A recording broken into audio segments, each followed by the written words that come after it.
చాలా ఫాస్ట్గా ఏమన్నారంటే ఏమన్నారు? కోల్పోయాము, చల్లారిపోయింది అన్నారు. అంటే తెలియక వెనకబడేటువంటి వాళ్ళకి చెప్పొచ్చు, కానీ తెలిసి కూడా నిర్లక్ష్యం చేసేటువంటి వాళ్ళకి చెప్పాల్సిన అవసరం అనేది లేదు. ఇది ఆయన మాటను బట్టి కాదు, ఒక సంవత్సరపు తరగతులు పూర్తయినాయి కాబట్టి దేవుని వాక్య భాగాల్లో అంత అనుభవాన్ని కలిగినటువంటి వారుగా మీరందరూ ఉన్నారు.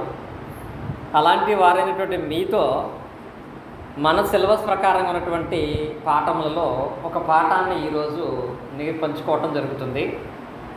అది ఏమిటి అంటే, గలతీయులకు రాసిన పత్రికలో 5వ అధ్యాయము, గలతీయులకు రాసిన పత్రిక 5వ అధ్యాయము 16వ వచనం నుంచి 21వ వచనం వరకు ఉన్నటువంటి మాటలలో అపోస్తలుడు పౌలు గారు తెలియపరిచిన విషయాన్ని మనం ఈ సమయం అందు ధ్యానించుకుంటాము.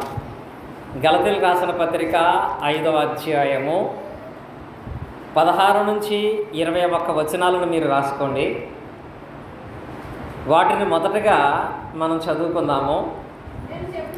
నేను చదువుతానండి. నేను చెప్పున్నది ఏమనగా, ఆత్మానుసారముగా నడుచుకొనుడి, అప్పుడు మీరు శరీరేచ్ఛలను నెరవేర్చరు. శరీరము ఆత్మకును, ఆత్మ శరీరమునకును విరోధముగా అపేక్షించును. ఇవి ఒకదానికొకటి వ్యతిరేకముగా ఉన్నవి గనుక మీరేమి నిశ్చయించురో వాటిని చేయకుందరు. మీరు ఆత్మచేత నడిపింపబడిన వారి ఎడల ధర్మశాస్త్రమునకు లోనైన వారు కారు. 19వ వచనం, శరీర కార్యములు స్పష్టమైనవి. అవేవనగా, నేను చదువుతాను, వినేటువంటి వాళ్ళు లెక్క పెట్టండి. నాకు పనుంది, మీకు పనుంది. మీరేం చేయాలి? శరీర కార్యములు ఏవనగా అని ఉంది కదా, అక్కడ శరీర కార్యములు ఒక్కొక్కటిగా పౌలు గారు చెప్పుకుంటూ వచ్చాడు. వాటిని లెక్కించాలని మిమ్మల్ని అందరినీ ప్రేమతో కోరుతున్నాను.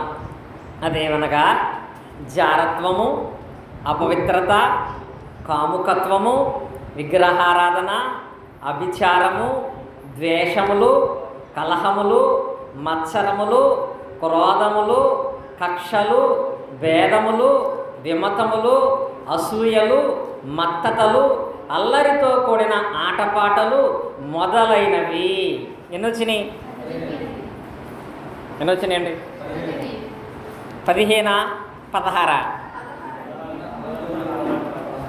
16, 17 అంటే మళ్ళీ పెంచుతారా?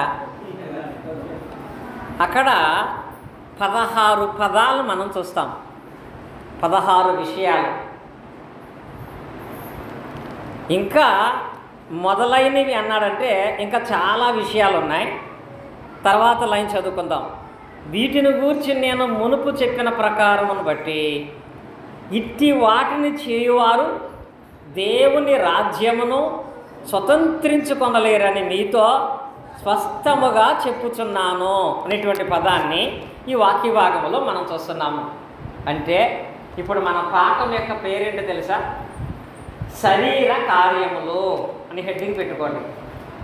మన పాఠం పేరేంటి? శరీర కార్యములు.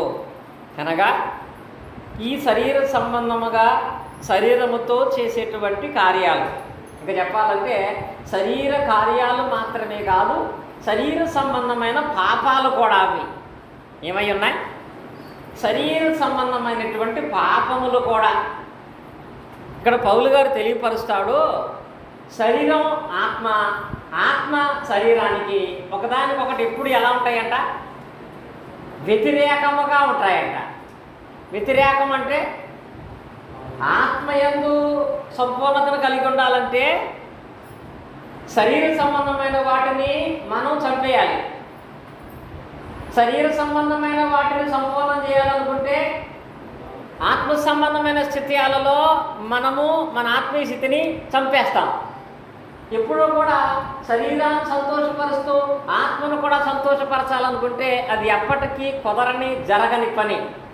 ఇప్పుడు ఉదాహరణకి ఈరోజు బైబిల్ క్లాసు, ఈరోజు టీవీలో సీరియల్ కూడా వస్తుంది, మంచి సీరియల్. సీరియల్ చూడటం శరీర సంబంధమైంది, వాక్యం వినటం ఆత్మ సంబంధమైంది. రెండూ చేయటం సాధ్యం అవుతుందా? అవుతుందా?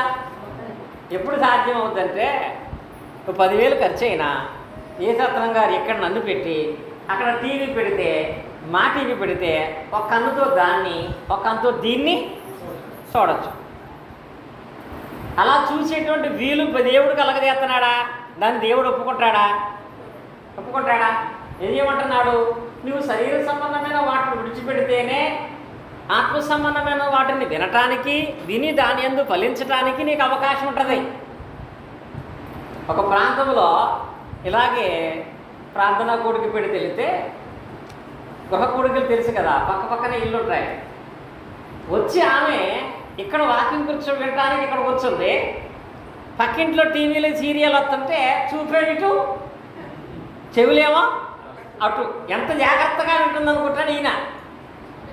ఆమెమో కళ్ళిటి చూస్తున్నాయి, చెవులేమో అటువైపు వింటున్నాయి.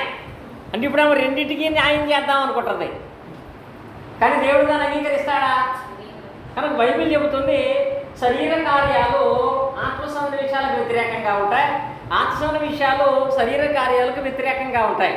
ఈ రెండు కూడా ఒకదానికొకటి విరోధముగా ఉంటుంది. కానీ శరీర సంబంధమైన కార్యాలు చేయవాడు నాశనమైపోతాడు, ఆత్మ సంబంధమైన కార్యాలు చేయవాడు ఆశీర్వాదాన్ని, ఆనందాన్ని పొందుకుంటాడు. కనుక అలాంటి ఆశీర్వాదకరమైన ఆనందము దేవుని వలన మీరు పొందాలంటే పౌలు గారు 16 నుంచి 21 వరకు శరీర సంబంధమైన పాప కార్యాలు చెప్పి 22వ వచనములో ఆత్మ సంబంధమైనటువంటి ఫలాలు చెప్పాడు. మీ అక్కడ లెక్క పెట్టకుండానే మీరు చెప్పవచ్చు ఆత్మఫలాలు ఎన్ని? 9 ఆత్మఫలాలు. ఎన్ని ఉంటాయి అక్కడ? ఆత్మఫలాలు 9, శరీర కార్యాలు 16. వీటిలో ఏ ఎక్కువ? శరీర కార్యాలు డబల్ ఉంటాయి ఒక రకంగా, 1, 2 తప్ప. శరీర కార్యాలు 16 ఉంటే ఆత్మఫలాలు 9 ఉంటాయి. ఇప్పుడు 9 ఆత్మఫలాలు ఫలించాలంటే 16 శరీర కార్యాలను చంపితేనే, వాటిని విడిచిపెడితేనే ఆత్మ సంబంధంగా మనం ఫలించగలుగుతాము. అందుకే ముందు పౌలు గారు శరీర కార్యాలు చెప్పి ఆ తర్వాత ఆత్మ ఫలాలు చెప్పాడు. ఇప్పుడు ఏదైనా ఒక విత్తనం మనం పెట్టాలనుకున్నాం. ఇప్పుడు మా యొక్క సోదరులు ఉన్నారు, శేషగిరి గారు, ఆయన పొలంలో నిమ్మ చెట్టు పెట్టాలనుకుని నిమ్మ విత్తనం పట్టుకెళ్ళి పెట్టడానికి ప్రయత్నం చేస్తే ఆ ప్లేస్ అంతా కూడా రాళ్ళుతో ఉంది, ముళ్ళ చెట్లతో ఉంది. ఏం చేస్తాను? ముందు ఆయన విత్తనాన్ని పెట్టాక బాగు చేస్తాడా? బాగు చేసి విత్తనం వేస్తాడా? ముందు అవన్నీ రాళ్ళు ముళ్ళ చెట్లు అన్నీ తీసేసిన తర్వాత అప్పుడు విత్తనం పెడితే అది ఎదుగుతుంది. అయితే ఏముందిలే, రాళ్ళు ఉంటే ఏమైంది, ముళ్ళ చెట్లు ఉంటే ఏమైంది, ఆకు ఉంటే ఏమైంది, విత్తనం పెట్టడం ముఖ్యం కాదని విత్తనం వేసాడు అనుకో, అది ఫలిస్తుందా? ఫలించని ముళ్ళ చెట్లు ఎదగనిస్తాయా? కనుక విత్తనం ముందు ఆ నేలను బాగు చేయకుండా ఎలా మొలకెత్తదో, ఆత్మ సంబంధంగా నువ్వు ఫలించాలంటే, వాక్యము మీలో కార్యం చేయాలంటే, వాక్యం వల్ల మీరు ఆశీర్వాదం పొందే వాళ్ళగా ఉండాలి అంటే ముందు ఆ వాక్యం ఎత్తపట్టడానికి ఆ ఫలం ఇచ్చేటువంటి వారు శరీర సంబంధమైన కార్యాలన్నీ కూడా ముందు తీసేసుకోవాలి. ఆ శరీర సంబంధమైన కార్యాల నుంచి బయటకు వచ్చిన వాడే ఆత్మ సంబంధంగా ఫలించగలుగుతాడు అని చెప్పటానికి, ప్రతి క్రైస్తవుడుగా దేవునిలో ఎదగాలి, దేవుడు మిమ్మల్ని ఆశీర్వదించాలి అంటే ఈ 16 సంబంధమైన శరీర క్రియలు మీలో నుంచి తీసివేసుకోవాలి. ఆ శరీర క్రియలు ఒకవేళ మీలో ఉంటే వెంటనే వాటిని చంపేయాలి. అవి చంపకపోతే వాక్యాన్ని మీలో ఎదగనివ్వము.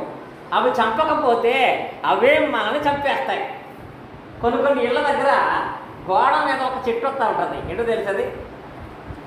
చూసారు ఎప్పుడైనా? రాగి చెట్టు వస్తుందండి. ఆ చెట్టు వచ్చినప్పుడు చూడగానే ఇంటికి వెళ్ళ వాళ్ళు గబగబ ఎక్కి దాన్ని తీసేస్తారు.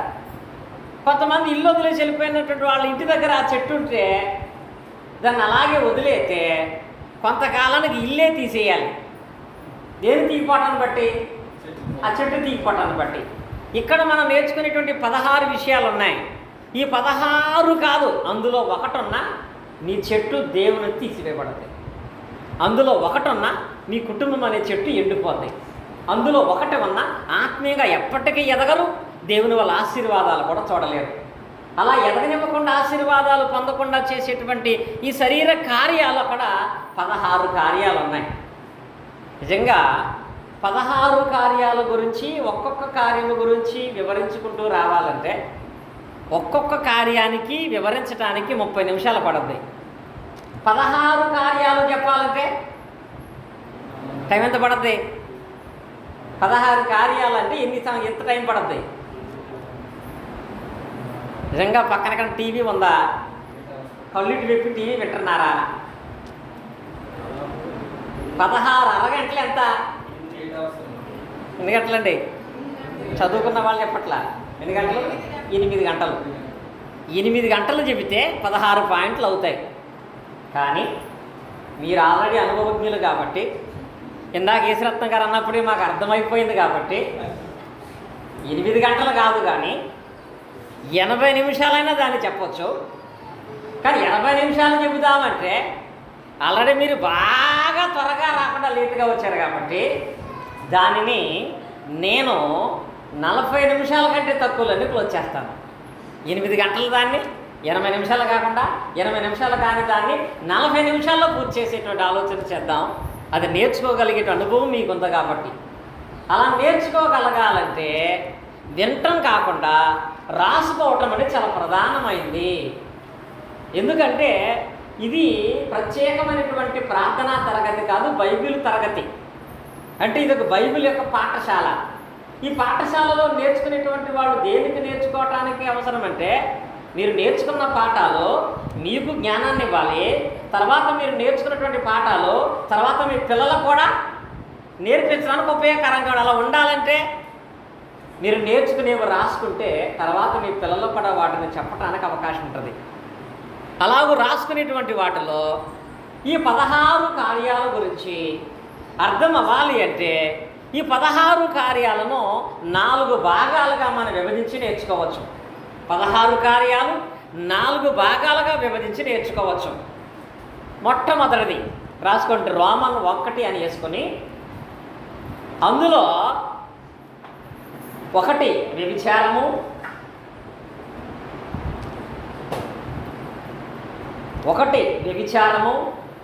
2 జారత్వము, 3 అపవిత్రత, 4 కాముకత్వము అనేటువంటి 4 శరీర సంబంధమైనటువంటి కార్యాలు ఉన్నాయి. అవి పాపములు. ఈ 4 కూడా మీరు 50 మార్కు కింద వేసుకొని ఆ 4ంటికి కూడా బోర్డు బాగుండేది 50 మార్కున్న వేసి ఈ 4 కూడా లైంగిక సంబంధమైన పాపములు అని రాసుకోండి. ఈ 4 లైంగిక సంబంధమైనటువంటి పాపములు. శరీర కార్యాలలో ఈ 4 లైంగిక సంబంధమైనటువంటి పాపములుగా ప్రస్తావించబడతాయి. ఆ తర్వాత రోమన్ పాయింట్ 2లో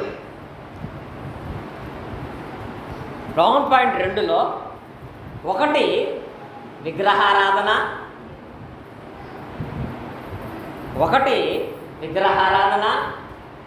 2 అభిచారము,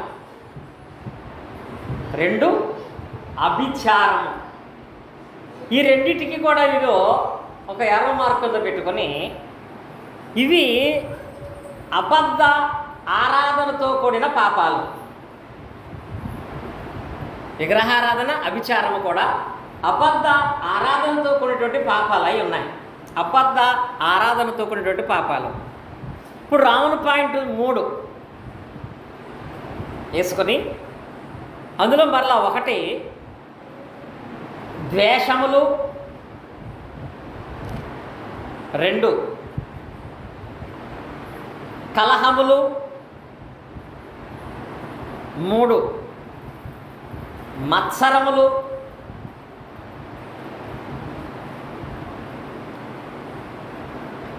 4 క్రోధములు, 5 కక్షలు, 6 భేదములు, 7 విమతములు.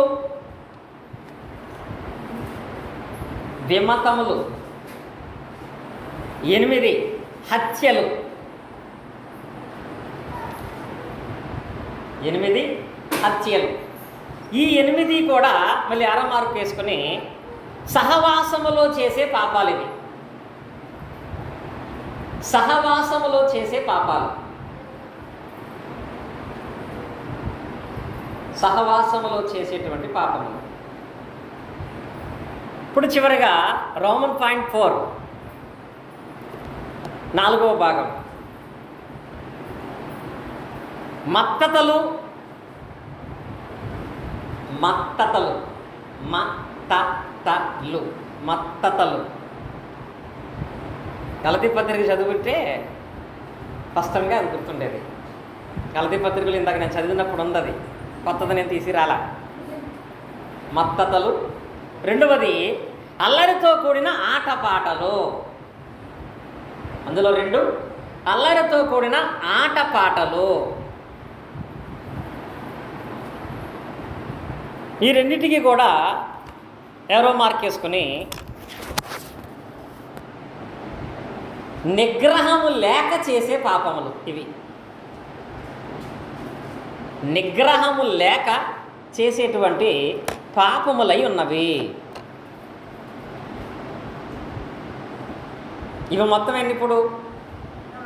4 + 2 + 8 + 6 మొత్తం ఎంత?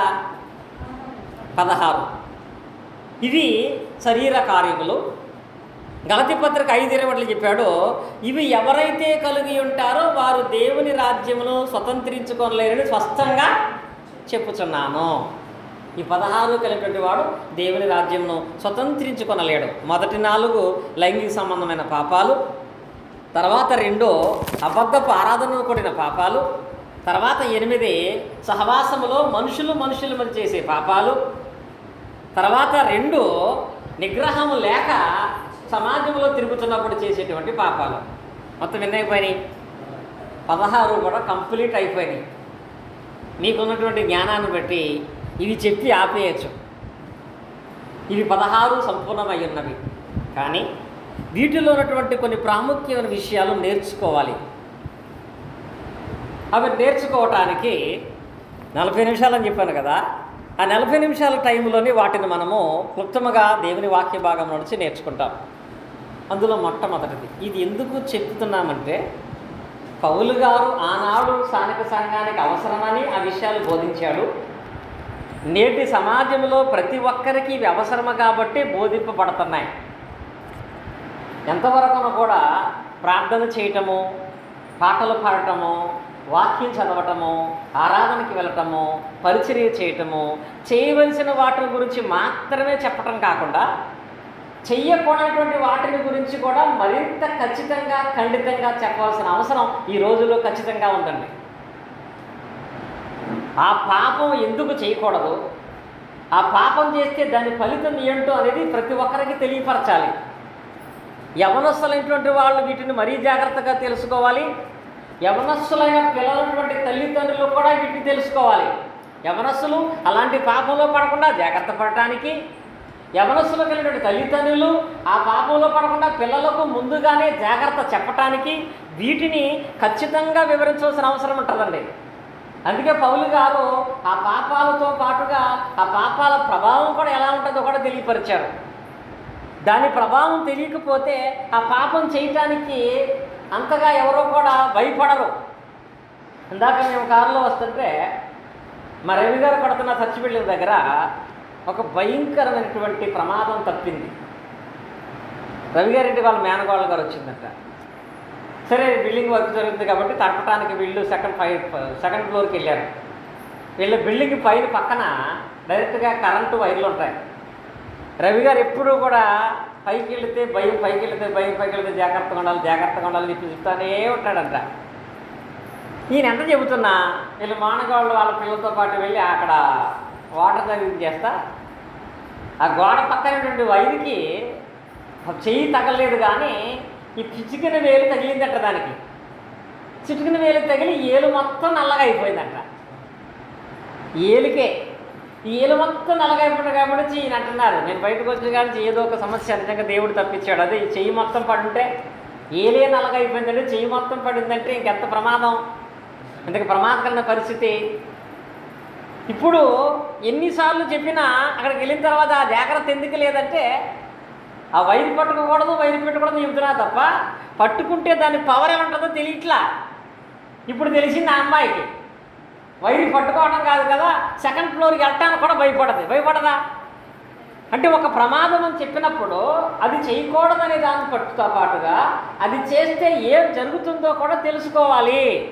ఎందుకంటే నేటి జనాలలో ఈ భయంకరమైన ప్రమాదాలు జరిగించి చేస్తూ కుటుంబాలే నాశనం చేసుకుంటున్నారు. అలాంటి వాటిలో పౌలు గారు సాక్షి చేసినటువంటి మొదటి ప్రమాదము లేక మొదటి ప్రమాదకరమైనటువంటి పాపములు ఏమిటంటే 4 చెప్పాడు ఇక్కడ. ఈ 4 ఒకటే అనుకుంటాము కానీ 4 రకాలైన పాపాలు ఇవి లైంగిక సంబంధమైన పాపాలు. ఇవి చెప్పుకోవడం తప్పు కాదు, చేయటం తప్పు, తెలుసుకోకపోవడం తప్పు, వాటిలో పడిపోవడం తప్పు. కనుక వాటిని ఖచ్చితంగా ప్రతి ఒక్కరూ తెలుసుకునేటువంటి వాళ్ళై ఉండాలి. కనుక ఈ లైంగిక సంబంధమైన పాపాల గురించి పౌలు గారు మాట్లాడుతూ 4 రకాలైన పాపాలు చెప్పాడు ఇక్కడ ఆయన. ఒకటేంటి? విచారం 2, జారత్వం 3, అపవిత్రత 4, కాముకత్వము అనేటువంటి మాట ఇక్కడ మనం చూస్తున్నాం. ఈ 4 ఒకటా వేరా? ఈ 4 కూడా వేరై ఉన్నాయి కాబట్టి ఈ 4టిని వేరువేరుగా బైబిల్ గ్రంథంలో మనం చూస్తాం. పరంగా ఈ గలతీ రాసిన పత్రిక 5వ అధ్యాయంలో వ్యభిచారం అనే పదమే ఉండదు. కొన్ని బైబిల్ తర్జుమాలలో దీన్ని కలపలేదు. కింగ్ జేమ్స్ వెర్షన్లో మాత్రమే ఈ పదం కూడా యాడ్ చేసి ఉంటుంది. ఏది? వ్యభిచారం అనేటువంటి పదం యాడ్ చేసి ఉంటుంది. ఈ వచనంలో కాకుండా మిగతా అన్ని చోట్ల కూడా క్రీస్తు వారి బోధనలో కూడా వ్యభిచారం గురించి మాట్లాడుకుంటూ ఉంటాం. వ్యభిచారానికి, జారత్వానికి, అపవిత్రతకు, కాముకత్వానికి ఉన్నటువంటి తేడా ఏంటంటే, వ్యభిచారము అనేటువంటి పదమునకు అర్థం ఏంటంటే, రాసుకోండి, వ్యభిచారము అనగా వివాహమైన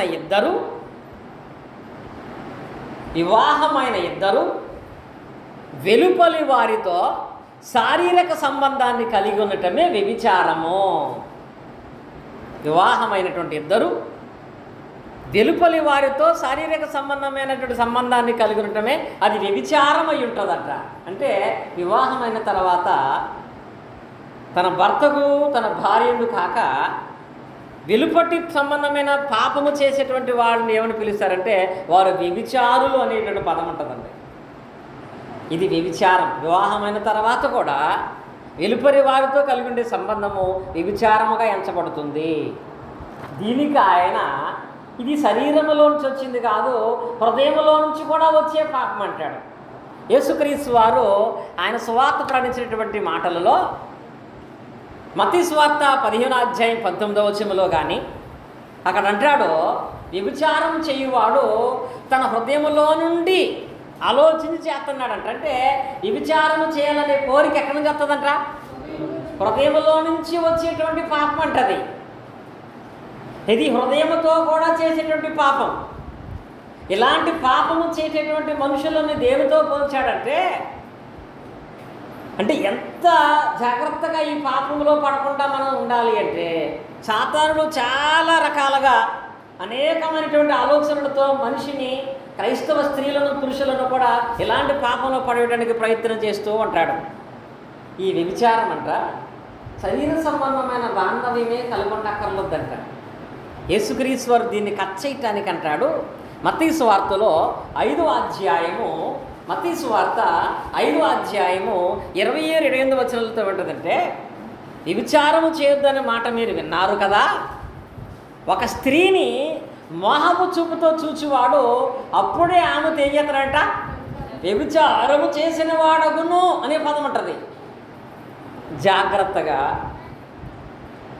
నన్ను బట్టి కాకుండా దేవుని వాక్యాన్ని బట్టి మీరు ఆలోచించాలని ప్రేమతో కోరుతున్నాను.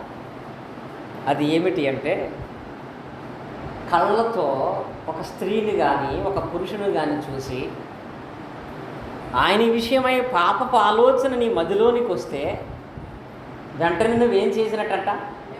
వ్యభిచారం చేసి దేవుని రాజ్యానికి వెళ్ళి అర్హతను కోల్పోయి భ్రష్టత్వాన్ని పొందేటువంటి ప్రమాదం ఉంటుంది. యవనస్తున్నటువంటి వారికి అందరికీ నేను చెబుతున్న మాట ఏంటంటే, ఎప్పుడైనా సరే చాలా జాగ్రత్తగా మీ మనసు యందు మీరు ఖండించుకోవాల్సిన విషయం ఏంటో తెలుసా? ఇప్పుడు కూడా అంటే నేను మా బైబిల్ తరగతుల్లో కొంతమంది యవనస్తులు కూడా తెలియపరిచాను. ఇప్పుడు ఏదైనా ఒక ప్లేస్లో మనం కూర్చున్నాం, ఒక అబ్బాయి కూర్చున్నాడు, ఒక అమ్మాయి రోడ్డు వెంబట ఒక అందమైన అమ్మాయి నడుచుకుంటూ పెడుతుంది. ఆటోమేటిక్గా యవనస్తుడైన ఈయన ఆ వైపు చూడగానే కొంతసేపు ఆ వైపు చూస్తాడు.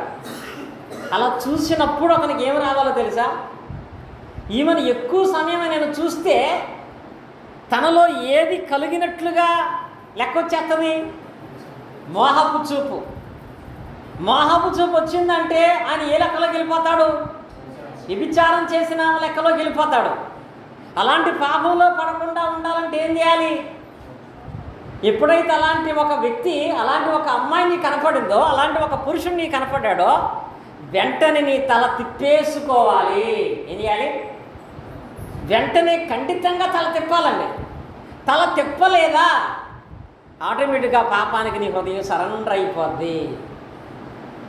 ఆటోమేటిక్గా నీ ఆలోచన మారిపోద్ది. ఇంకా చెప్పాలంటే నిన్ను చూసేవాళ్ళ ఆలోచన కూడా నీ విషయంలో మారిపోద్దండి. నిన్ను చూసేవాళ్ళ ఆలోచన కూడా అంటే ప్రాక్టికల్గా కొన్ని విషయాలు చెప్తున్నా నేను. చూసేవాళ్ళ ఆలోచన కూడా అని అంటే, ఇప్పుడు మా రవి గారు ఉన్నారు. ఈ రవి గారు నేను కలిసి కారులో వస్తున్నాం. ఆయన కారు డ్రైవింగ్ చేసుకుంటూ వస్తున్నాడు. ఒక అమ్మాయి స్కూటీ మీద డ్రైవింగ్ చేసుకుంటూ పక్కన వెళుతుంది. ఈయన డ్రైవింగ్ చేసే వ్యక్తి అమ్మాయిని చూసి మళ్ళీ వెంటనే డ్రైవింగ్లోకి వచ్చేసాడంటే మేము ఏ విధమైన ఆలోచన ఆయన మీద కలిగి ఉండం. డ్రైవింగ్ చేస్తూ కూడా పదే పదే ఆ అమ్మాయి వైపే చూస్తున్నాడంటే ఆయన విషయంలో మా ఆలోచనే మారిపోద్ది. ఒక సేవకుడు అయ్యుండి, ఎవరొస్తులు అయ్యుండి ఇంకా ఇలాంటి చాట్లు పోలేదా అంటే అలాంటి వ్యక్తి విషయంలో మా ఆలోచనే మారిపోయినప్పుడు దేవునికి నీ ఆలోచన దేవుని విషయంలో మారిపోదా? దేవుణ్ణి నా విధంగా లెక్క పెట్టడా? అలాంటి మోహపు చూసే ప్రమాదం నీకుంటే దేవుని రాజ్యాన్ని హక్కు నువ్వు కోల్పోవా? కనుక ప్రతి భార్య, ప్రతి భర్త కూడా ఇలాంటి ఆలోచన కలిగినటువంటి వారై ఉంటే వాళ్ళు ఖచ్చితంగా దేవుని రాజ్యం నుంచి దూరం అయిపోయే ప్రమాదం ఉంది. కనుక ఈ వ్యభిచారం అనే పాపమును మనం కట్ చేయాలి. ఇలా వ్యభిచార సంబంధమైన పాపములో నుంచి మనం పక్కకు పడిపోకుండా తప్పుకోవాలంటే ఈ వ్యభిచార సంబంధమైనటువంటి పాపానికి విరుగుడు ఏంటో తెలుసా? దీనికి విరుగుడు ఏంటి చెప్తున్నాను కదా, పాపం చెప్పాను. ఈ వ్యభిచారం అనే పాపం చేయకుండా ఉంటే దానికి విరుగుడు కూడా చెప్పాడు పౌలు గారు. ఒక భర్త అంటే ఒక అమ్మాయి పాపం చేయకుండా ఉండాలంటే, ఒక అబ్బాయి పాపం చేయకుండా ఉండాలంటే దానికి విరుగుడు ఏమిటంటే యేసుక్రీస్తు వారు కూడా తెలియపరిచారు. ఆ విరుగుడును మనం చూసినట్లయితే కొరింథీయులకు రాసిన పత్రికలో ఆ లేఖన భాగాల యందు మనమైతే చూస్తాము. అదేమిటనగా ప్రతి ఒక్క కొరింథీయులకు రాసిన మొదటి పత్రిక 2వ అధ్యాయము 7వ వచనం మనం చూసినట్లయితే ప్రతి స్త్రీకి ఏముండాలట? సొంత భార్య ఉండాలి. ప్రతి పురుషునికి ఏముండాలి? సొంత భర్త ఉండాలి. ఆమె యందు ఆయన యందు మాత్రమే వాళ్ళు సంతోషించేటువంటి వారై ఉండాలి. అందుకే పౌలు గారు కూడా అంటాడండి, ఒక భార్య భర్తలు విడిగా ఉండాల్సిన పరిస్థితి వస్తే వారిరువురి సమ్మతి చొప్పున తప్ప వారు వేరుగా ఉండకూడదండి. ఇరువురి సమ్మతి చొప్పున అంటే ఇరువురికి ఇష్టమయ్యి పర్లేదు నువ్వు వెళ్ళు దేవుని పరిచర్యకి, పర్లేదు నువ్వు ఉద్యోగానికి వెళ్ళు, పర్వాలేదు నువ్వు క్యాంపుకి వెళ్ళు అని ఇరువురి సమ్మతి చొప్పున వాళ్ళు పనిచేయాలంట. లేని ఎడల ఆ పురుషుడు ఆ స్త్రీ పాపము చేసేటప్పుడు అవకాశం ఉంటుందనే మాట అక్కడ తెలియపరిచాడు. మనకి వివాహమైన తర్వాత ఇలాంటి పాపములో పడకున్నట్లుగా ప్రతి కుటుంబంలో ఉన్నటువంటి భార్య భర్తలు జాగ్రత్త పడాలి. నువ్వు ఎంత ప్రార్థన చేసినా ఇలాంటి చూపులు ఇంకా నీకు పోలేదంటే, ఇలాంటి ఆలోచన నీకు ఇంకా పోలేదంటే నువ్వు దేవుని రాజ్యానికి ఎప్పటికీ వారసుడు కాదు. ఆత్మీయంగా ఎదగటం అనేది ఎప్పటికీ కుదరని పని. ఖచ్చితంగా ఎప్పటికైనా ఆ పాప భూమిలో పడిపోతాం. అలాంటి పరిస్థితుల్లో మత్తయి సువార్తలో 19వ అధ్యాయం 9వ వచనంలో యేసుక్రీస్తు వారిని అడిగారు ఒకడు. ఏమన్నా తెలుసా? ఒక భర్త తన భార్యను వదిలేయాలంటే ఏం చేయాలి? ఒక భార్య తన భర్తను వదిలిపోయాలంటే కారణం ఏమై ఉండాలి అని. ఏ కారణాన్ని బట్టైనా భార్యాభర్తలు విడిపోవచ్చా? భార్యాభర్తల బంధాన్ని తెగ్గొట్టగలిగేటువంటి పవర్ దేనికొంది అని అడిగారండి. దానికి యేసుక్రీస్తు అన్నారు, దీనికి నేను చెప్పక్కర్లేదు, ధర్మశాస్త్రం కూడా చెబుతుంది కదా. ఏమని? ఒక భార్య తన భర్తను వదిలేయాలంటే కారణం ఏంటి? వ్యభిచార కారణం బట్టి తప్ప మరి దేన్ని బట్టి విడిచిపెట్టకూడదు. ఒక భర్త తన భార్యను విడిచిపెట్టాలన్నా, ఒక భార్య తన భర్తను విడిచిపెట్టాలన్నా దానికున్న మూలం ఏంటంటే వ్యభిచారం. ఈ కారణం బట్టి తప్ప మరి ఏ కారణాన్ని బట్టి కూడా ఏ భర్త తన భార్యను, ఏ భార్య తన భర్తను విడనాడకూడదంటాడు. అంటే దీన్ని బట్టి వ్యభిచారం చేసేటువంటి ఆలోచన కలిగినటువంటి వాళ్ళు కలిసి ఉంటారా, విడిపోతారా? ఖచ్చితంగా విడిపోతారు. ఆ వ్యభిచారం చేత వాళ్ళు విడిపోయేటువంటి అవకాశం ఉంటుంది. కనుక ఎవరైతే ఎలాంటి క్రమాలు చేస్తారో వాళ్ళ కుటుంబంలో కలిసి ఉండరు, వాళ్ళ కుటుంబాలు ఐక్యతగా ఉండరు. భర్త లేని జీవితాన్ని, భార్య లేని జీవితాన్ని జీవితాంతం బ్రతికే పరిస్థితి వస్తుంది. అది రాకుండా ఉండాలి అంటే ప్రతి భార్య తన భర్తను మాత్రమే ప్రేమించాలి, ప్రతి భర్త తన భార్యను ప్రేమించేవారై ఉండాలి. ఇది లేని ఎడల దేవుని రాజ్యాన్ని కూడా వారసులు కాకుండా చేయబడతాము. కనుక ఇలాంటి వ్యభిచారము ఏ కుటుంబంలోనూ ఉండకూడదు, ఎవరూ చేయకున్నట్లుగా ఇది ఎంతటి ప్రమాదకరమో బోధించాలి. ఇక రెండవ దానికి వచ్చేటప్పటికి, రెండవది ఏంటి? జారత్వము అనే పదం ఉందండి. ఇది వ్యభిచారంగానే ఉంటుంది, కానీ జారత్వం అనేది మరొకటి, ఇది లైంగిక సంబంధమైందే. ఈ జారత్వం అనేది ఇంకా ప్రమాదకరమైంది, అసహ్యకరమైంది కూడా. జారత్వం అనగా రాసుకోండి, చట్టవిరుద్ధమైన మృగపు వాంఛ. చెప్పాలంటే ఏ వాంఛ అంట? చట్టవిరుద్ధమైన మృగపు వాంఛ అండి. మృగపు వాంఛ అంటే, మృగం అంటే ఏంటి? జంతువులు సంబంధమైనటువంటి స్వభావముతో చేసేటువంటి పాపం. అసలు మనం మనుషులమా, పశువులమా?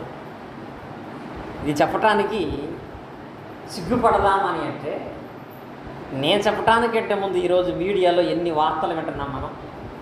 చట్టవిరుద్ధమైన అంటే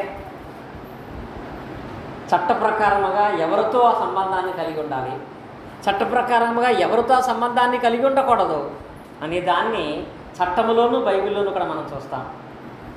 భార్యతో కలిసిన సంబంధాన్ని, కుటుంబ సభ్యులు, రక్త సంబంధులతో, చెల్లితో, తల్లితో, వాళ్ళకున్నటువంటి బంధువులతో ఈ విధమైన సంబంధాన్ని కలిగి ఉండటం అనే దానిని జారత్వం అంటారు. జారత్వాన్ని కలిగి ఉండటము. మృగపు వాంఛ, జంతువులకి ఎలాగైతే ఈ వావి వరసలు ఉండవో అలాంటి స్వభావము కలిగి పాపము చేయటం అనేది అత్యంత ఘోరమైందండి. అలా చేసేవాళ్ళు ఏమవుతారో తెలుసా? అలా చేసిన వాళ్ళు ఉన్నారా అంటే బైబిల్లో ఆదికాండం మనం చూసినట్లయితే 19వ అధ్యాయము 4-5 వచనాలలో ఇక్కడ ఈ జారత్వం కలిగినటువంటి ఒక కుటుంబం లేదంట, జారత్వం కలిగినటువంటి ఒక వంశము కాదంట, అసలు ఊరు మొత్తం అలాంటి వాళ్ళంట. ఎలాంటి వాళ్ళు? ఊరంతా కూడా జారత్వముతో నిండిపోయినటువంటి వారండి. నిజంగా ఆ 19వ అధ్యాయంలో 4-5 వచనాలు చదివితే అక్కడ సందర్భం ఏమిటి అనగా, ఆ పట్టణాలు ఏంటో తెలుసా? సొదొమ గొమొర్రా పట్టణాలలో లోతు గారు నివాసం ఉంటున్నాడు పరదేశిగా. లోతు గారికి 2 అమ్మాయిలు. లోతు సొదొమ పట్టణాల యొక్క గవిని దగ్గర కూర్చుని ఉంటే, గవిని దగ్గర ఇల్లు కట్టుకుని ఆ గవిని దగ్గర కాపురం చేస్తుంటే, ఒకరోజు దేవుని చేత పంపబడినటువంటి 2 మనుషులు లోతు గారి ఇంటికి వెళ్ళారు. 2 మనుషులు అంటే మనుషులని సంబోధిస్తాడు. మనుషులంటే మగవాళ్ళ, ఆడవాళ్ళ? మనుషులంటే ఇక్కడ 2 మనుషులుగా సంబోధించాడు. ఆ 2 మనుషులు ఆ ఇంటికి వెళ్ళారు. ఆ 2 మనుషులు ఆ ఇంటికి వెళ్తే లోతు గారు పాపం బంధువులు వచ్చారని చెప్పి వాళ్ళకు భోజనం పెట్టి లోపలికి తీసుకుని వెళ్ళి వాళ్ళకి ఆశ్రయం ఇచ్చాడు. రాత్రి అయ్యేటప్పటికి ఆ ఊరిలో ఉన్నటువంటి వాళ్ళందరూ వచ్చారంట. ఎవరు వచ్చారో తెలుసా? బాలురు, వృద్ధులు. బాలురు అంటే ఎవరండి?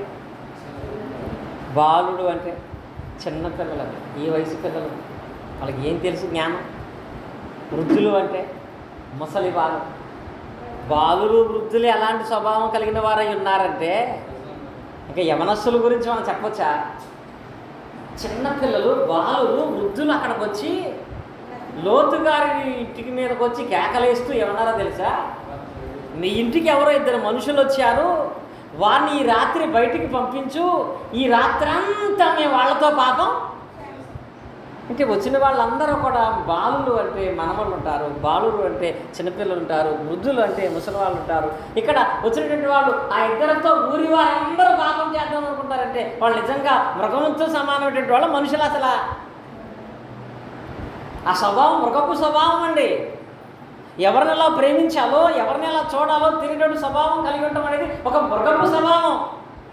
నిజంగా దేవుడు అలాంటి మృగపు స్వభావము, జారత్వంతో ఉన్నటువంటి ఈ ఆలోచన కలిగినటువంటి ఆ పట్టణాలకు దేవుడు అవకాశం ఇచ్చాడండి. ఈ విచారం చేసినటువంటి వాళ్ళకైనా కొంచెం టైం ఇచ్చాడేమో కానీ ఈ జారత్వం అనే పాపము చేస్తే దానికి నాశనం మామూలుగా రాలేదు. దేవుడే పరలోకము నుంచి అగ్నిని కురిపించి ఆ 2 పట్టణాలు కూడా జారత్వము వెంటనే నాశనాన్ని తీసుకొస్తుంది.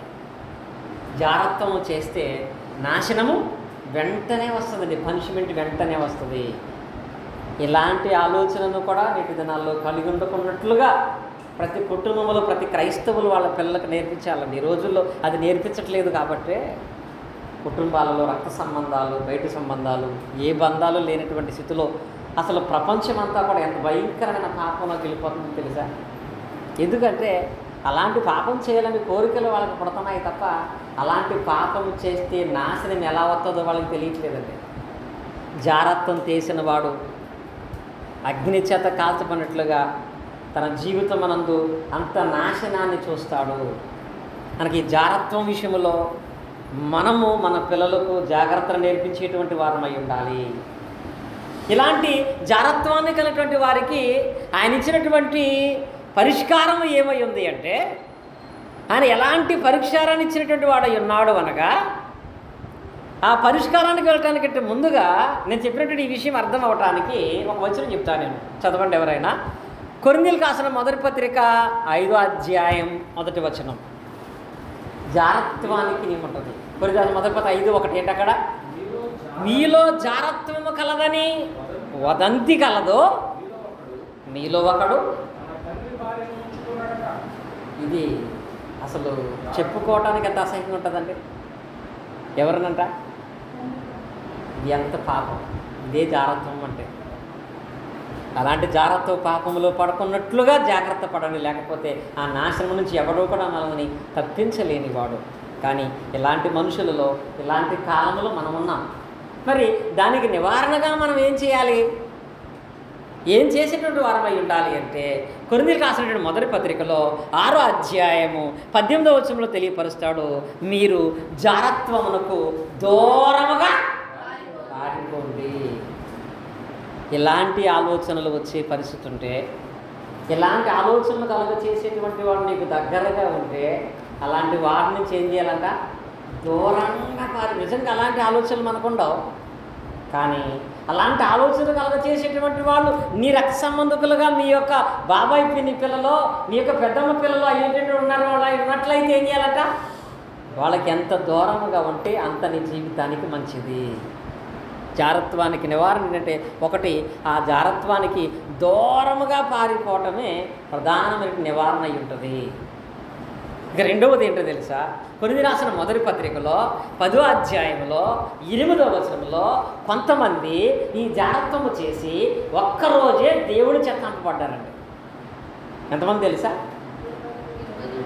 ఇక్కడ కొంతమంది అంట తిని త్రాగి గంతులు వేస్తూ దేవునికి వ్యతిరేకంగా పాపము చేసి, ఈ జారత్వం అలా ఉంటుంది, ఈ జారత్వం వలన వాళ్ళు సంహరించబడ్డారంటాడు.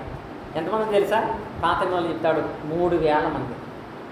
ఇప్పుడు బంగారపు దూడ చేసుకున్నారు కదా, దూడ చేసి దానికి దండేసి దాని దగ్గర తాగి దాని దగ్గర నాట్యం చేస్తూ ఈ తాగిన మైకములో వాళ్ళు జారత్వం చేశారంట. ఏం చేశారు? జారత్వం ఎంతమంది చేశారో అంతమందిని కూడా ఆ రోజే కత్తి చేత దేవుడు చంపించినట్లుగా మనం చూస్తున్నాము. మనకి జారత్వం అనే పాపంలో పడకుండానట్లుగా ప్రతి ఒక్కరును కూడా అలాంటి వాటికి దూరముగా ఉండాలి. అలాంటి ప్రమాదాలు పడేసి మత్తు పదార్థాలలోనూ అలవాట్లు కూడా మనం దూరంగా ఉన్నటువంటి వాళ్ళమై ఉంటేనే దేవుని రాజ్యం సంతరించుకోగలుగుతాము. దేవుని ఆశీర్వాదమును మనము పొందగలిగేటువంటి వారమై ఉంటాము. ఇది జారత్వము. మూడవది ఏంటో తెలుసా? ఏం చెప్పుకున్నాం? అపవిత్రత.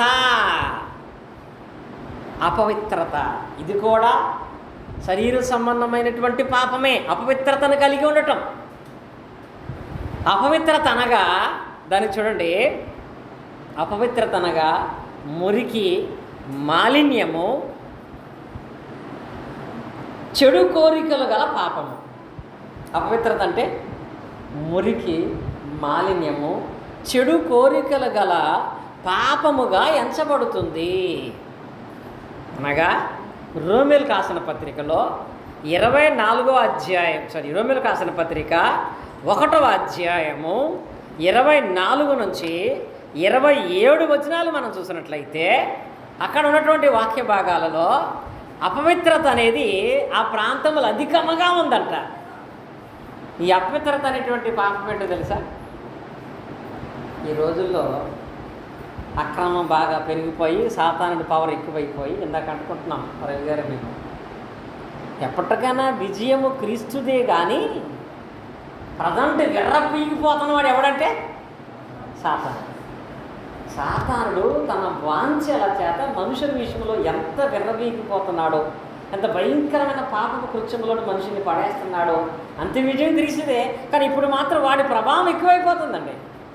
అందులో జారత్వం ఒక రకమైంది. అయితే అపవిత్రత అనేటువంటి పాపం ఏంటో తెలుసా? రోమపత్రిక 1వ అధ్యాయం 24 నుంచి 27 వచనాలు మీరు చదివినట్లయితే ఇక్కడ అపవిత్రత అంటే ఏంటంటే స్త్రీలు స్త్రీలను పెళ్లి చేసుకోవటం, పురుషులు పురుషులను పెళ్లి చేసుకోవటం. ఇది ఎంత ఆక్షేపణతోనూ అసహ్యంతోనూ కూడినటువంటి ఏంటది? దేవుడు ఏమి నిర్ణయించాడు? ఒక స్త్రీని గాను పురుషుని గారు నిర్ణయించాడు. కానీ కొందరు ఈ రోజుల్లో చేసిన భయంకరమైన పాపం ఏంటి? ఇక్కడ చెప్తున్నాడు, స్త్రీలు స్త్రీలను వివాహం చేసుకోవటము, పురుషులు పురుషుల్ని వివాహం చేసుకోవటము. ఇది అపవిత్రతతో కూడింది. కానీ దేవుడు మనల్ని దేనికి పిలిచాడు? పరిశుద్ధులుగా ఉంటానక అపవిత్రులుగా ఉంటానక? తెసలోనికీయులకు రాసిన మొదటి పత్రిక 4వ అధ్యాయంలో 7వ వచనం అంటాడు, దేవుడు మిమ్మలను పరిశుద్ధులుగా ఉంటూ పిలిచాను కానీ అపవిత్రులుగా ఉంటూ కాదంటాడు. దేనికి పిలిచాడట? పరిశుద్ధులుగా ఉండకే దేవుడు పిలిచాడు కానీ అపవిత్రులుగా ఉండటానికి దేవుడు పిలవలేదు. మేమిద్దరం ప్రార్థనకు వస్తున్నాము, మేమిద్దరం మంచి ఫ్రెండ్స్, మేమిద్దరే వివాహం చేసుకుందామని చెప్పి 2 అమ్మాయిలు అనుకుంటే అది అపవిత్రమైంది, దేవుని చిత్తానికి వ్యతిరేకమైంది. ఇలాంటివి మన ప్రాంతంలో లేవు. కానీ అవి రాకుండానే వాటి విషయంలో పిల్లలకు నేర్పించి ఇది ఎంతటి పాపమో, అది ఎంతటి ప్రమాదకరమో ప్రతి ఒక్కరికి దీని గురించి నేర్పించాలండి. బాగా చదువుకున్నవాడు చేస్తున్న పాపం ఇది. ఆ తల్లిదండ్రులకు ఏడవాలో చావాలో తెలియని పరిస్థితి. నాకు తెలిసిన కుటుంబాల్లో కొంతమంది ఉన్నారు, అసలు వాళ్ళ పిల్లలు తిరిగి రావట్లేదు కూడా, అది ఎవరికి చెప్పుకోలేదు కూడా. ఇలాంటి దుస్థితి ఎందుకు వస్తుందంటే లేఖనంలో అలాంటి పాపము కూడా ఉంది, అలాంటి పాపం మీలో పొంచి ఉంది అని ఎవరో తమ పిల్లలకు హెచ్చరించకపోవటాన్ని బట్టి, ఏదైతే ఏముంది కలిసి బ్రతుకుతున్నాము కదా అనుకుని జీవిస్తున్న విధానాన్ని బట్టి వాళ్ళు నిత్య నాశనానికి దగ్గర అయిపోతున్నారు, దేవుని రాజ్యానికి దూరం అయిపోతున్నారు, ఆ పాపం వల్ల వచ్చేటువంటి పతనానికి దూరం అయిపోతున్నారు. మరి ఇలాంటి వారికి పరిష్కారం ఏంటి? ఇలాంటి వారి విషయంలో పరిష్కారం ఎలా మనం పొందుకుంటాము? ఈ విచారం చేసేటువంటి వాడైతే ఆ యొక్క భార్యను భర్తను మాత్రమే కలిగి ఉండి చేర్చుకునేటువంటి వాడై ఉండాలి. జారత్వం కలిగినటువంటి వాడై ఉంటే వాడు అలాంటి వాడికి దూరంగా వెళ్ళిపోయాడు. మరి ఇలాంటి ఆలోచనలు వచ్చినట్లయితే దీన్ని ఏం చేయాలో తెలుసా? కొలసీ పత్రికలు అంటాడు, కొలసీ పత్రిక 3వ అధ్యాయం 5వ వచనంలో మీలో ఉన్నటువంటి మాట చూడండి. కొలసీ పత్రిక 3వ అధ్యాయం 5వ వచనం, కావున భూమి మీదనున్న మీ అవయములను అనగా జారత్వమును, అపవిత్రతను, కాముకత్వమును, విగ్రహారాధనటువంటి వాటిని, ధనాపేక్షను చంపివేయండి. ఇక్కడ అపవిత్రత అనేది కూడా పెట్టాడు. అంటే ఇప్పుడు ఈ విధమైన అపవిత్రత విషయంలో ఏం చేయాలంట? దీనికి వేరే నివారణ ఏమీ లేదండి. దాన్ని ఏం చేయాలి? నీ మనసులో పడితే దాన్ని చంపటమే, దాన్ని చంపకపోతే నేను ఎంత చంపేస్తాను. ఇది భయంకరమైనటువంటి హేయముతో కూడిన పాపం అయి ఉంది. ఇదేంటంటే అపవిత్రత. మూడవ పాపం ఏంటో తెలుసా? నాలుగవది ఏంటి? కాముకత్వం అంటాడు. ఏంటది అక్కడ? కాముకత్వం అనగా, కాముకత్వం అనగా అత్యాశతో బలవంతము చేయటం. ఏంటిది? అత్యాశతో బలవంతం చేయటం. ఇదేంటి ఇది చెప్తున్నది మీరు అనుకుంటున్నారేమో. చెప్పటం, వినటం మీ మనసుకు బాధ కలగచ్చు, కానీ చేస్తే అది ఇంకా ప్రమాదంలో తీసుకెళ్తుంది. ఇలాంటివి చెప్పటానికి సిగ్గుపడితే తర్వాత మనము బాధపడాల్సిన పరిస్థితి వస్తుంది. ఇవి చెప్పాలి, వినాలి, అలాంటివి రాకుండా మన మనసులను చంపుకోవాలి.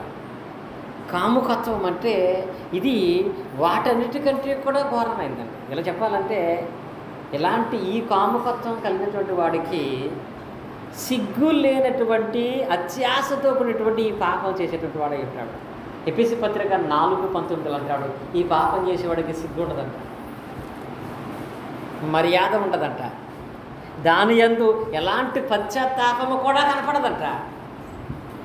చేసే పాపం కొద్ది నిమిషాలే. ఆ పాపం చేస్తున్నప్పుడు సిగ్గు లేకుండా ఉంటాడు. జీవితాంతం దాన్ని బట్టి వేదన పడుతూ ఏడుస్తూనే ఉంటాడు. పాపం చేసి విడిచిపెడతాం, అది పరిపక్వం ఏం తీసుకొస్తుంది? మరణమును తీసుకొస్తుంది. అందుకే బైబిల్లో ఆదికాండములో యోసేపు అని ఒక ఆయన ఉన్నాడు. ఆయనను ఎవరు బలవంతం చేయబోయారు? పొతీఫరు భార్య. పొతీఫరు భార్యకి కాముకత్వం ఉంది. యోసేపు ఆ రాజ్యములో ఒక దాసుడుగా ఉన్నాడు. ఆమె కాముకత్వాన్ని కలిగిందయ్యుండి ఆమె తన విషయంలో పాపం చేయడానికి ప్రయత్నం చేస్తే ఈయన ఏం చేశాడు? ఆమె యొద్ద నుంచి పారిపోయాడు. ఆమె యొద్ద నుంచి పారిపోయాడు అంటే ఆమెకు పూర్తిగా దొరకలేదు. అక్కడ చెప్పాలంటే ఆయన వస్త్రం దొరికింది, కానీ ఆయన దొరకలేదు. ఇలాంటి కాముకత్వం కలిగినటువంటి వారి మధ్య మీరు ఉంటున్నారేమో. ఆ మనుషులను, ఆ కుటుంబాలను అబ్జర్వ్ చేయండి. ఈ రోజుల్లో పిల్లలు ఉన్నటువంటి వాళ్ళు ఉన్నారు, భార్య ఉన్నటువంటి వాళ్ళు ఉన్నారు, భర్త ఉన్నటువంటి వాళ్ళు ఉన్నారు. మీ ఇంటికి ఎలాంటి వారిని పిలుస్తున్నారు? వాళ్ళ స్వభావం ఏంటి? మీరు జాగ్రత్తగా చూడాలండి. వాళ్ళ స్వభావాన్ని గుర్తించకపోతే నేను మీకు అర్థమని చెప్తున్నాను. ఎగ్జాంపుల్ ఉంది. మా రవి గారు ఒకరి విషయంలో కదా చాలా విషయాల్లో పదే చెప్తూ ఉంటారు. ఒక ఆయన కూడా మాతో, ఆయన మంచి సేవకుడు, దేవుని వాక్యం బోధిస్తున్నాడు. వాళ్ళ భార్య కూడా చక్కగా వాక్యం బోధిస్తుంది. వాళ్ళకి 2 చిన్న పిల్లలు. కానీ ఆ సేవకుడు వేరే సేవకుడికి తన ఇంట్లో ఆశ్రయం ఇచ్చి అక్కడికి వచ్చినప్పుడల్లా తన ఇంట్లో నివాసాన్ని, తన ఇంట్లో ఆసరాను కలగ చేస్తూ ఉన్నాడంట. కానీ వచ్చిన ఆ సేవకుడికి అతని భార్య అతను వదిలేసి వెళ్ళిపోయింది.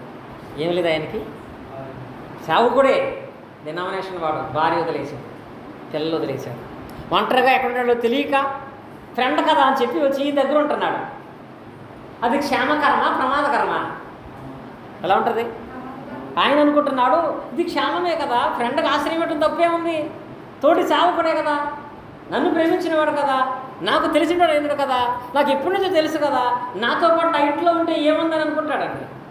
కానీ ఈ సాతానుడు ఈ బుద్ధి ఎప్పుడు ఎలా మారుస్తాడో తెలియదు. మీ గురించి మీరే జాగ్రత్త కలిగి ఉండాలి, మీ పిల్లల గురించి మీరే జాగ్రత్త కలిగి ఉండాలి. కాముకత్వం అనేది అత్యంత ప్రమాదకరమైంది. అది మనిషిని చంపటానికైనా, మనిషిని ఎంత ప్రమాదంలో పడేయటానికైనా, అది ఎంతకైనా తెగించేటువంటి పాపమై ఉంది కనుక పౌలు గారు చెప్తున్నాడు, ఇది కూడా ఒక శరీర సంబంధమైనటువంటి వాంఛ. ఈ విచారము వివాహమైన వాళ్ళలో కనపడుతుందేమో, జారత్వము కుటుంబ సభ్యులు ఉన్నటువంటి వాళ్ళలో కనపడుతుందేమో, అపవిత్రత పురుషుల మధ్య కనపడుతుందేమో, కాముకత్వం అనేది అన్ని విషయాలలో కూడా కనపడుతుంది. అది జాగ్రత్తగా అబ్జర్వ్ చేసేటువంటి వారుగా ఎప్పుడూ కూడా ఒక భార్య విషయంలో, భర్త విషయంలో, పిల్లల విషయంలో చాలా జాగ్రత్తగా ఉండాలి. ఒక్కసారి ఎలాంటి అవమానం జరిగితే జీవితంలో దాని నుంచి మనం ఎప్పటికీ కూడా కోలుకోలేము, పాపమును తీసివేసుకోలేము, పాపములకు క్షమాపణ దొరికేటువంటి అవకాశము కూడా ఉండదు. కాబట్టి ఇక్కడ అపోస్తలుడు పౌలు గారు తెలియపరుస్తున్నాడు, నీవు ఆత్మీయంగా ఫలించాలి అంటే ఒక్కసారి నిన్ను ఒకసారి ఆలోచించుకో. వివాహమైన నీవు ఎలా ఉంటున్నావు చుట్టుపక్కల వాళ్ళతో? కుటుంబాన్ని కలిగి ఉన్న నీవు నీ కుటుంబ సభ్యులతో ఎలాంటి ఉద్దేశాన్ని కలిగి ఉంటున్నావు? పురుషులను ఫ్రెండ్గా కలిగి ఉంటున్నావు, స్త్రీలను ఫ్రెండ్గా కలిగి ఉంటున్నావు, అనేక మంది స్నేహితులు నీకున్నారు. ఆ స్నేహితుల మధ్య నీకు ఎలాంటి బంధం కలిగి ఉంటున్నావు? నీ ఇంటికి వచ్చేటువంటి వాళ్ళు ఎలాంటి బుద్ధి కలిగినటువంటి వాళ్ళుగా ప్రవర్తిస్తున్నారు? గ్రహించేటువంటి వారముగా మీరుండి అలాంటి పాపము చేయకుండా, అలాంటి పాపంలో పడకుండా మీరు జాగ్రత్తగా ఎప్పుడైతే ఉంటారో అప్పుడే మీరు దేవుని రాజ్యంలో ప్రవేశించడానికి హక్కుదారులుగా చేయబడతారు.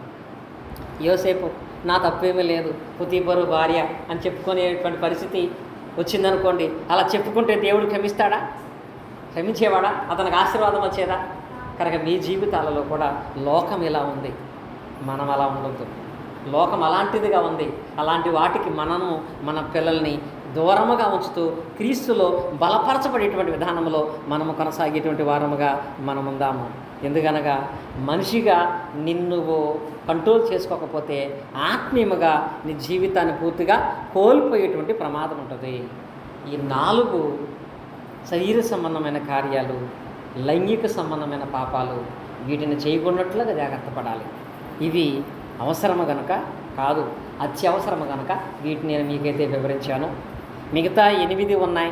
ద్వేషాలు, కలహాలు, మత్సరములు, కోదములు, కక్షలు, విభేదములు, విమతములు, హత్యలు, అసూయలు, ఇవన్నీ సహజంగా మనందరికీ తెలిసిన పాఠాలే. అవి మీకు బాగా అర్థమైనటువంటి విషయాలే కాబట్టి అవి ఒకవేళ మీలో ఉన్నాయి పరీక్షించుకోండి, ఉంటే మీరు మార్చుకునే ప్రయత్నం చేయండి. ఇంకా మత్తతులు, అల్లరితో కూడిన ఆటపాటలు, ఇవి కూడా ఇంకా ఫైనల్గా ఉన్నటువంటి చెప్తున్న మత్తతులు అంటే నిగ్రహం లేకుండా దుర్వ్యసనాల దగ్గరికి వెళ్ళేటువంటి ఆలోచన. అలాంటి చోటకి వెళ్ళకూడదండి. నలుగురు తాగుతున్నారండి, నువ్వు కూడా వాళ్ళ ఫ్రెండ్వి, రారా పర్లేదు కూర్చొని, నేను ఎవడ తాగమంట కదని కూర్చోబెడతాడు. కూర్చొని నాకు తాగటం మానేతావా? అదే మత్తత. మత్తుతో కూడిన పదార్థాలకు నువ్వు దూరంగా ఉండాలి. అల్లరితో కూడిన ఆటపాటలు అన్నాడు. ఏంటో తెలుసా? ఇది చాలా మందిలో చూస్తున్నా నేను. చక్కగా ఈ అంబేద్కర్ జయంతికో లేకపోతే ఏదో జయంతికో ఏదో దానికో చక్కగా వీధిలో సౌండ్ సిస్టమ్ పెట్టి, లేకపోతే ఏ పెళ్ళికో మంచి డీజే పెట్టి ఊరేగింపు తీసుకెళ్తున్నారు. నువ్వు బాప్తిసం పొందావు, క్రైస్తవుడివి, క్రైస్తవురాలివి, నువ్వు అక్కడ నుంచున్నావు. బాప్తిసం పొందక మునుపు హై స్కూల్కి వెళ్తున్నప్పుడు నిన్ను మించిన డ్యాన్సర్ ఊళ్ళోనే లేడు. కానీ ఆ టైంలో అక్కడ నువ్వు ఉన్నావు. అందరూ అంటారు నువ్వు బాగా డ్యాన్స్ చేస్తావు కదా, మంచి మ్యూజిక్ ఉంది కదా, నువ్వు ఒక్కసారి పెళ్ళిలో వెయ్యి అని అంటారు అనుకోండి. అప్పుడు ఏం చేస్తాడు? వీడు పొంగిపోయి వేస్తాడా? ఈడ అత్యుత్సాహంతో ఆ సౌండ్ విని నిగ్రహం లేక వాడు ఆటపాటల్లో పాల్గొంటే వాడు దేవుని రాజ్యానికి పాత్రుడు కాడు. అత్యుత్సాహం వచ్చినా నీలో నిగ్రహం ఉండాలి.